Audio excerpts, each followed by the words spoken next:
Hello guys, welcome back to another video. Today we're actually going to be looking at potential coins that we're seeing development on right now that could possibly be not the savior exactly of GPU mining, but could provide profits definitely in the future down the line for GPU miners in terms of development on the pools, on the miners, and within the actual coins team itself. So we made this video around 11 months ago for Kaspa coins saying that it will basically save GPU miners. Now, I didn't have the foresight exactly to know that FPGAs were going to come on the network so quickly for Kaspa Coin. However, we thought that it would at least provide profitability for a while, which it did for around 5 months before the FPGAs came on the network. Now we're kind of doing the same thing, and my main metric for looking at coins that could potentially save GPU mining is having a look at the miners necessarily and the pools to see if they're driving innovation towards certain coins. So we've got a bunch of tabs open here, but the main thing I want to look at first is the miners that we have. So on Hive OS statistics, we can see which miners have the most percentage. So this is the miners which GPUs are basically mostly mining on. So SRB miner, XMRig isn't for GPUs, same with ASIC miner, LOL miner, Team Red miner is more focused on the FPGA side. There are some coins obviously, but G miner, T-Rex, Regal, 10, NB, BZ miner, and then others. So normally miner programs won't really update that much, but the ones that have recent updates we will be looking at today. And in terms of recent, I'm talking around in the last 3 or 4 months, because they normally will update every month or so like that. But if they've got nothing new going on the miner, then they normally won't update for any reason. So obviously we should start out with SRB miner, which most people are using.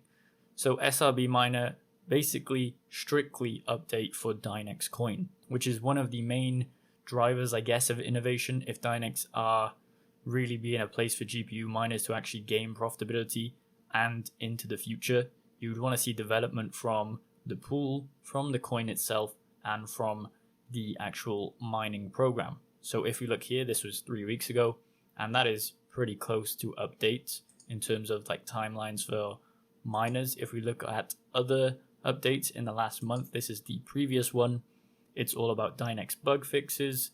If we go back again and we look on the previous one, we have Dynex there as well. So they're strictly focused on Dynex mining right now, and it obviously shows in the Hive OS statistics because SRB miner is the most used on Hive OS. Now there are other miners like BZ miner. This was updated on the 30th, and they have certain coins like IronFish, Alephium, Radiant, Ethereum, Claw, XNA, Ravencoin, Game Pass, Nexa, and Meowcoin, all supported for Intel Arc. So I guess you could include those in terms of driving innovation. If we go to releases again, we can see previously they were working on Ethereum, Alephium, Ethereum Radiant, Alephium there, Radiant there as well. So Radiant, Alephium, Dynex, these are the ones that I'm kind of scoping out right now.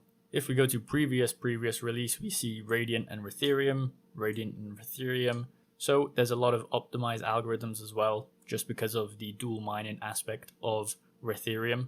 So they've optimized for Radiant. I believe that that's their most optimized algorithm, I suppose, as in they're optimizing Radiant to be dual mined with any other coin the most. If we look on LOL miner, I know that this release was on May 10th, so it was quite a while ago. They did have the performance improvement for Alephium, IronFish, which we know is moving to GPU mining, but we'll get to that in a minute. They have Nexa, Octa, ETHW, and ETC. Obviously, ETHW, Octaspace, and ETC aren't necessarily GPU mineable coins in terms of profitability, so we can kind of discard them in terms of looking at profitability for the future. And then they have a bug fix for Alephium and some bugs for IronFish as well. And lastly, if we look on Regal miner, I know that this was released on the 1st of October, so kind of a while ago as well.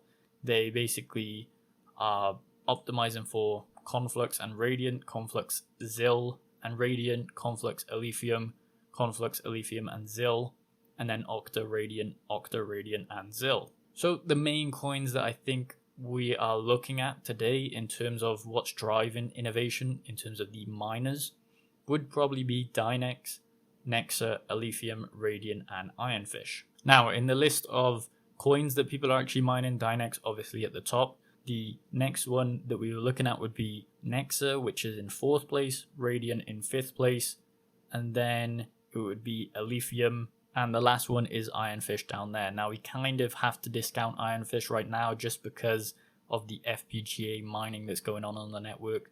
Obviously, they are switching back to GPU mining, so we know that will probably bring in more profitability for GPUs just because it will eliminate the FPGAs on the network. So mainly, I'm just going to speculate on IronFish right now. I'm not going to give my opinion because we don't really have the profitability numbers to see if that's going to work out for GPU miners right now. So I'm not just going to give information that I don't have the actual data for right now. But we can speculate that IronFish will probably bring back a level of profitability for GPU miners, whether it be through dual mining or whether it be through mining just IronFish. So obviously we have another factor that we need to look into, and that is the progression to FPGAs.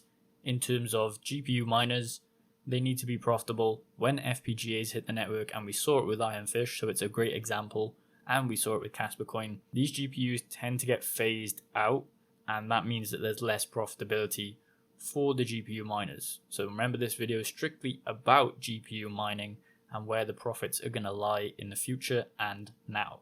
Obviously with Dynex, we haven't seen any progression to FPGAs or to ASICs, so I believe that it will take a while to actually see any sort of FPGA movement on the Dynex network, just because it would probably be harder to develop one for the proof of useful work and the proof of work hashing algorithm at the same time. Now, Dynex also did say in their information tab, as we can see here, to scale their chips functionally, they transitioned to using FPGAs, forming a cluster of 1,500 Dynex chips. So FPGAs kind of are feasible with Dynex Solve, I believe is what they're getting at here. So there could be progression into FPGAs for Dynex, but I don't think that that's going to come anytime soon.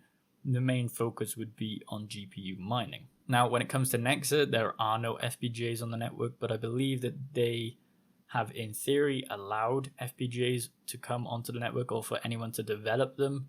It might just be to do with the algorithm that it's harder to develop for.